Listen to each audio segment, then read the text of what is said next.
Welcome to our video on renal cystic diseases. Here's the list of renal cystic diseases that we will discuss in this section. Let's start our lecture with autosomal dominant polycystic kidney disease, ADPKD. We will cover introduction, clinical features, associated findings, diagnosis, and treatment. So let's begin with introduction. ADPKD is characterized by progressive cystic dilation of the renal tubules. It has an autosomal dominant inheritance with mutations involving PKD1 and PKD2 genes on chromosomes 16 and 4 respectively. It can eventually progress to chronic kidney disease. ADPKD is also one of the most common genetic causes of chronic kidney disease. Here's a picture showing multiple bilateral cysts of varying sizes in the kidneys. So let's talk about its clinical features. Most patients are asymptomatic until 30 years old. One of the common presentations is hematuria, which occurs as a result of the rupture of cysts into the collecting system. Flank pain is typically sharp and localized, and may result due to a stretch of the enlarging cysts, and even rupture or hemorrhage, or additional pathologies like urinary tract infections or calculi. So, in these patients, there's a lot of reasons for them to have flank pain, but just remember that it's sharp and localized to the flank. A frequent finding in these patients is hypertension. This may present as headache if symptomatic, or maybe an incidental finding on routine exam. Now, while the mechanism of hypertension isn't completely clear, it is thought that renal cysts compress the surrounding renal tissue, which results in renal ischemia and the release of renin. If you start the renin-angiotensin-aldosterone cascade, then hypertension will ensue. On physical exam, the kidneys are actually palpable. Now let's talk about its associated findings. Now, ADPKD can be associated with extrarenal manifestations, which is often tested in boards. Some of these are going to be discussed now. Now, the development of cysts, other than in kidneys, are important to know, and you need those in order to get a correct diagnosis. So let's start those. Intracerebral baryaneurysms occur in 5 to 20% of cases and can rupture, resulting in intracranial or subarachnoid hemorrhage, which can be life-threatening, obviously. Cysts in the liver, spleen, and pancreas are other extrarenal cysts commonly seen in these patients. Now, kidney stones may be present in up to 25% of cases. Commonly, those are uric acid stones or even calcium oxalate stones. And this may result in acute flank pain, and that actually denotes obstruction or the passage of the calculi through the renal tract.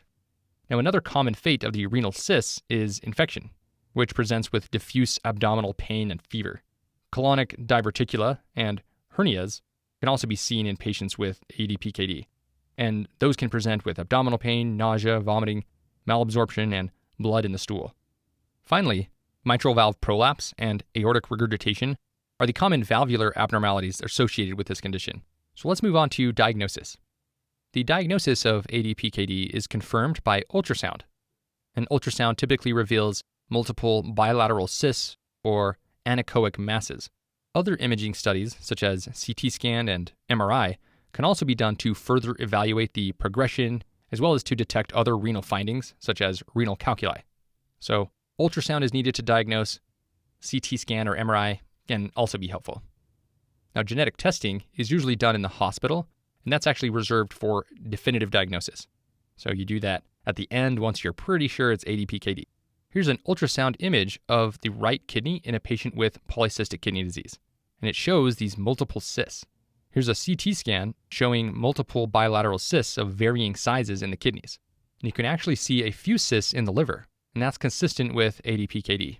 A 45-year-old male with a known history of polycystic kidney disease presents to the emergency department with a severe headache that started 2 hours ago. He describes it as the worst headache of his life. What is the best next step in management? So the next best step in management would be to obtain a non-contrast CT of the brain, because you want to evaluate this patient for a potential and likely subarachnoid hemorrhage. This question serves as a reminder that patients with autosomal dominant polycystic kidney disease are at risk of developing those baryaneurysms. And these baryaneurysms are, once again, aneurysms that can develop anywhere in the circle of Willis in the brain. And if it gets large enough, then it can rupture and cause hemorrhage and blood entering that subarachnoid space. And it causes that horrible headache, one often described as the worst headache of one's life. So just remember, baryaneurysms are associated with ADPKD. So let's move on to treatment. There's no definite therapy And actually, the treatment is aimed at slowing the progression in order to prevent renal failure. So the initial treatment actually includes antihypertensives like ACE inhibitors and angiotensin receptor blockers. And as there is an increased risk for infection, antibiotics should be given to prevent infection of the cysts. Also recall that this condition can progress to end-stage renal disease, so renal replacement therapy, or hemodialysis, or renal transplant can be done in those cases. Lastly, patients are encouraged to maintain a high fluid intake because you want to prevent stones from forming, and you can delay the progression of cyst formation if you can do this. However, patients with GFR less than 30 should actually restrict excess fluid intake. What is the mechanism that leads to hypertension in patients with autosomal dominant polycystic kidney disease? And when trying to answer this question, consider the treatment choices that we discussed previously. Specifically, recall that hypertension in these patients is treated with either ACE inhibitors or angiotensin receptor blockers. And both of those classes of medications inhibit the renin-angiotensin-aldosterone system. And that system is significantly revved up in these patients with ADPKD. And it turns out that the multiple cysts that form in the kidneys of patients lead to that focal ischemia and thus poor perfusion of the kidneys, which is why it's thought that this condition can lead to hypertension. So cysts lead to focal ischemia, decreased renal perfusion, increased RAS, hypertension. Unfortunately, the resultant high blood pressure in the body can actually be super bad to the patient and can actually speed up the rate of disease progression. Hence, clinicians use ACE inhibitors and ARBs to inhibit that RAS system and decrease the blood pressure. Let's move on to autosomal recessive polycystic kidney disease. And again, we'll go through these features from introduction down to treatment, starting with introduction. ARPKD is characterized by cystic dilatation of the renal collecting ducts. And it's similar to the autosomal dominant type, but it's less common and actually more severe. As the name directly states, this is an autosomal recessive condition, and it results from mutations in the PKHD1 gene, and that's located on chromosome 6. So let's talk about its clinical features. Autosomal recessive polycystic kidney disease is again similar to the autosomal dominant one. So you're going to expect findings such as hypertension, abdominal distension, and a flank mass. However, 2/3 of autosomal recessive cases present before age 20. So this autosomal recessive hits younger people. And recall that the mechanism behind hypertension in polycystic kidney disease is due to elevation of that RAS system, so increased renin. And this condition is strongly associated with biliary dysgenesis, which is characterized by hepatic fibrosis, resultant portal hypertension, and Caroli's disease, which refers to intrahepatic bile duct dilatation. Children born with ARPKD often present with respiratory distress due to pulmonary insufficiency, and a subset of patients are diagnosed with oligohydramnios and Potter sequence. Let's review the pathophysiology behind Potter sequence with the help of a sketch. So here's a fetal kidney, and whenever there is compromised renal function in the fetus, there is reduced urine output, and that decreased urine output of the fetus results in low amniotic fluid, commonly referred to as oligohydramnios. Now, normally, the fetus is bathed in amniotic fluid, and the amniotic fluid serves as a cushion to protect the fetus. In the case of oligohydramnios, there will be low amniotic fluid, which in turn leads to fetal compression, which is due to that decreased protective cushioning. So this gives rise to Potter sequence, which is characterized by features such as pulmonary hypoplasia due to compression and underdevelopment of the lung, craniofacial anomalies due to compression of the head, and limb anomalies due to compression of the limbs. Now, pulmonary hypoplasia is the most worrisome finding, actually, because it can result in death of the newborn even within a few days of life. In the previous slide, we discussed how internal and external deformities occur in Potter sequence. And with the help of this picture, let's view some common external features of this sequence. So here we see craniofacial abnormalities, fairly easily recognized. There's low set ears.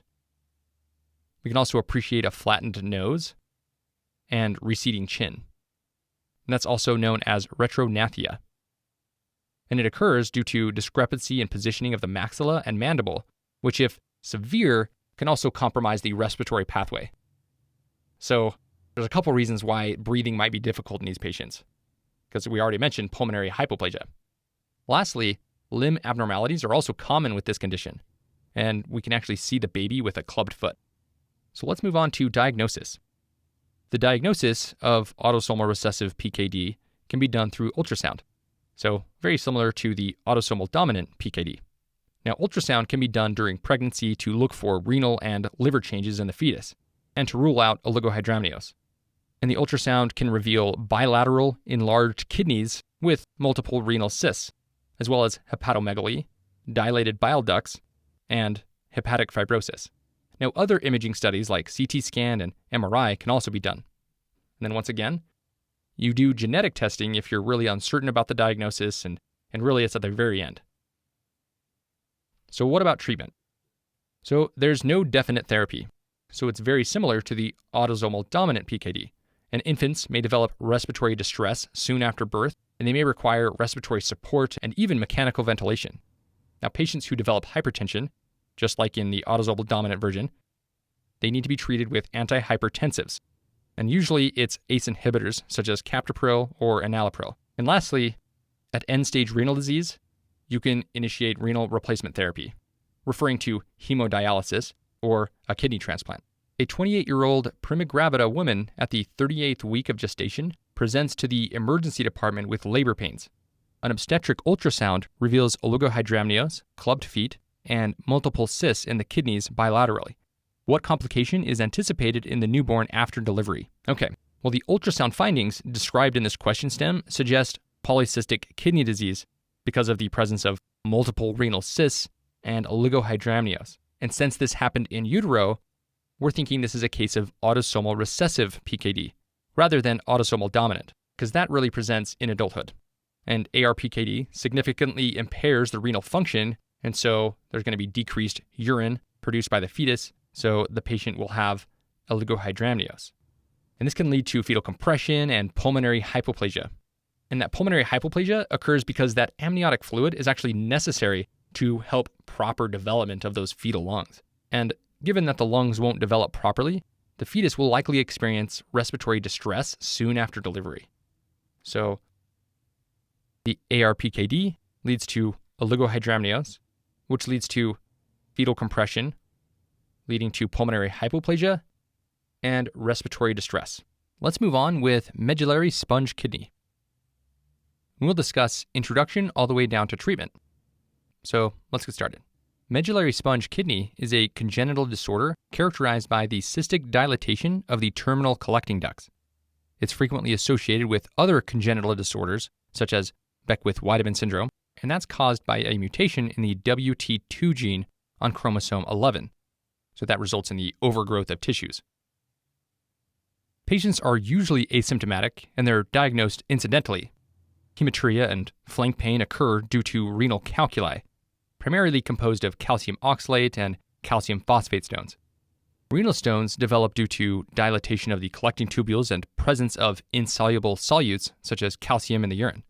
And this condition is responsible for distal tubular acidification. It's a defect. You can also call it renal tubular acidosis type 1. And what this does is it causes a high pH value, causing precipitation of calcium phosphate and calcium oxalate stones. So, although it's an acidosis, it actually causes a serum acidosis. But in the actual filtrate in the urine, the tubules, the pH is high and precipitates stones.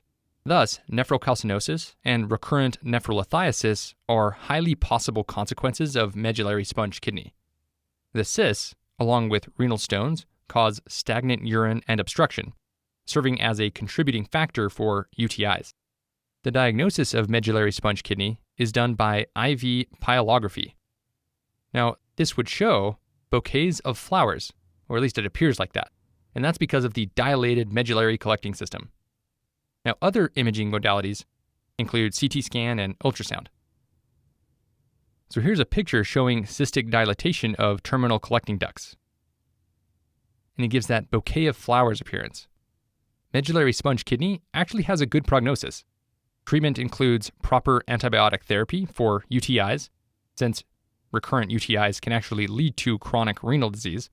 Prevention of stone formation is important because you want to avoid renal damage, and It actually can be done by increasing fluid intake and modifying the diet, or even by administering some drugs. For example, thiazides can actually help prevent hypercalciuria by absorbing calcium from the tubules. In the case of renal tubular acidosis type 1, urinary citrate is reduced, which is a chelator of urinary calcium and prevents stone formation. So, management with potassium citrate will actually decrease the incidence of stone formation in these patients. A 12-year-old boy is brought into clinic for an evaluation. His mom says he experienced 5 urinary tract infections over the past year. Physical examination is notable for macroglossia and hemihypertrophy, with the boy's left arm and leg larger than his right arm and leg. Laboratory evaluation is notable for microscopic hematuria on urinalysis. Obtained intravenous pyelography depicts a bouquets of flowers appearance of the kidneys. What is the most likely underlying diagnosis? So based on our earlier discussion, it should be evident that the boy in the question likely has medullary sponge kidney disease. And the notable clues are the recurrent UTIs in a male, the finding of microscopic hematuria, as well as the classic bouquet of flowers appearance. That being said, medullary sponge kidney disease is not the only diagnosis in this boy, because it doesn't really explain the macroglossia and the notable hemihypertrophy. So, this boy's macroglossia and hemihypertrophy, in conjunction with the likely diagnosis of medullary sponge kidney, are actually strongly suggestive of Beckwith-Wiedemann syndrome. So this question serves to remind you about an association between medullary sponge kidney and Beckwith-Wiedemann syndrome. So remember that. So let's solidify this information with pictures showing the major findings of Beckwith-Wiedemann. So picture A is showing an enlarged tongue, which is macroglossia. And picture B shows a newborn who is large for the gestational age. And that's typically termed macrosomia. Then, moving on to picture C, we see a girl with a large hypertrophied hand compared to her other hand. So that's a case of hemihypertrophy, where one side of the body is larger than the other side. Finally, picture D depicts omphalocele. So let's cover the final topic of simple renal cysts. Simple renal cysts are the most common renal mass in patients over 50 years of age, and the incidence actually goes up with age. And the cysts that are seen in this can be single or multiple, and it can be bilateral. Patients are usually asymptomatic and are diagnosed in imaging studies. Now, rarely, patients may present with symptoms such as hematuria and flank pain, and that would be a result of the cyst rupture. Now, compression of surrounding renal tissue by the cyst tends to release renin, which, like the other conditions we discussed, would lead to hypertension. Infection of the renal cyst might also occur. Now, the diagnosis is really incidental on ultrasonography. So an anechoic, round, and well-demarcated mass can be seen unilaterally, or again, it could be bilateral. Other imaging studies, such as a CT scan, can also be done, and that can help you obtain further details and to differentiate these simple cysts from complex renal cysts. Simple renal cysts usually do not require treatment unless they're symptomatic. And sometimes the patients may develop pain or infection, as we mentioned before, so you could treat them with NSAIDs and antibiotics, respectively. Here are 2 ultrasound images to depict the differences between a simple and a complex renal cyst. Picture on the left is a simple renal cyst and shows a well-demarcated and round anechoic mass. Notice that the cyst wall is thin and smooth, and there's no septations or calcifications. In contrast to this, the picture on the right, which is of complex renal cysts, the cyst has a thicker wall with septations. Now, a complex renal cyst requires further investigations because you're worried about malignancy. Let's wrap up now with a board-style question. A 34-year-old male presents to the emergency department with bilateral flank pain and hematuria for the past 2 weeks. Past medical history reveals multiple episodes of urinary tract infections which were treated with antibiotics. His father died at the age of 60 due to an intracranial bleed. His temperature is 37.7 degrees Celsius, heart rate is 98, blood pressure is 150/90 in both arms. On physical exam, non-tender flank masses are palpated bilaterally. Ultrasound shows bilaterally enlarged kidneys with multiple anechoic masses. Microscopic analysis reveals RBCs at 8 to 10. What is the most likely diagnosis? A. Autosomal recessive polycystic kidney disease. B. autosomal dominant polycystic kidney disease, C. medullary sponge kidney, D. simple renal cyst, E. renal cell carcinoma, or F. pheochromocytoma. Okay, so the patient presented with bilateral flank pain and hematuria. His past history reveals multiple UTIs, and a positive family history that his father had an intracranial bleed is highly suspicious of an intracranial aneurysm. And those ultrasound findings further revealed those bilaterally enlarged kidneys with multiple anechoic masses. And then hematuria was present. So, what are we thinking this is? Autosomal dominant polycystic kidney disease. Answer choice B. Now, option A is incorrect because autosomal recessive PKD presents in infancy, not in adulthood, like this 34-year-old. Option C is incorrect because ultrasound of medullary sponge kidney would reveal echogenic medullary pyramids, rather than bilaterally enlarged kidneys with multiple anechoic masses. Now, option D is incorrect because simple renal cysts are typically asymptomatic and they're typically on one side. They can be bilateral, but regardless, they're simple renal cysts, not multiple anechoic masses. Now, option E, renal cell carcinoma, is incorrect because it typically presents as a painless hematuria and does not have ultrasound findings described in the vignette. Furthermore, this patient really doesn't have any risk factors to suggest renal cell carcinoma, such as smoking or exposure to azo dyes. Finally, option F is incorrect because pheochromocytomas typically do not cause flank pain and hematuria. Rather, they present as cases of periodic extreme elevations in blood pressure or resistant hypertension. And that concludes our lecture on renal cystic diseases.